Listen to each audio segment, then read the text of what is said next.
Last year, American businesses wired more than $3 billion straight to criminals. Nobody broke in to take it. It was handed over on purpose by good people who believed they were paying a real bill. If there's anyone in your shop who can move money, a bookkeeper, an office manager, you, this is a scam built to beat you. Here's how it works, and the 10 seconds that shuts it down. So here's the deal. The industry calls this one business email compromise, which is a fancy way of saying somebody asked you for your money politely and you said yes. What it actually is a con artist sends an email that looks like it came from someone you already trust, your boss, a vendor you pay every month, the contractor who just wrapped a job. The message is calm and ordinary. Pay this invoice or we changed banks. Here's the new account number. Send the next payment there. Nothing about it screams danger, and this is the whole point. It's built to look boring.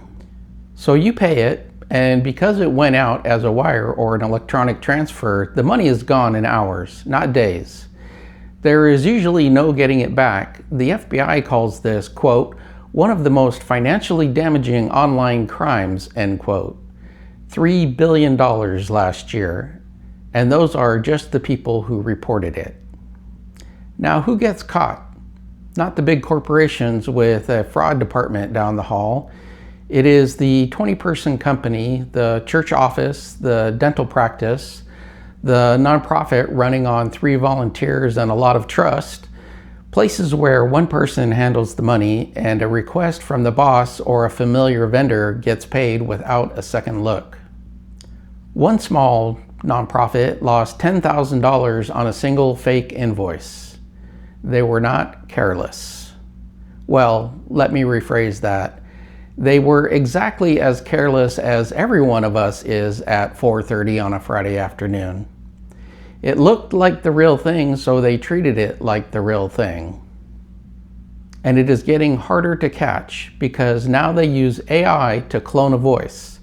You get a call that sounds like your boss saying, yeah, I sent that over, go ahead and pay it. The voice is fake, the invoice is fake.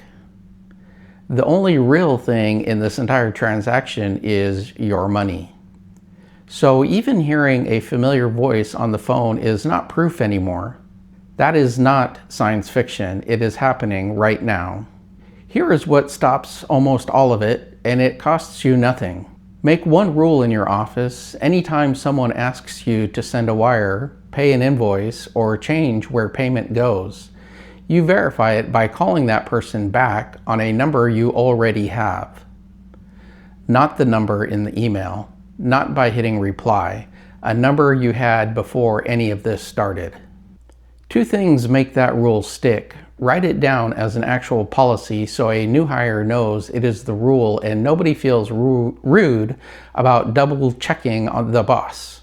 And on anything big enough to hurt, make it 2 people who sign off, not 1. Speed is the only real weapon these people have.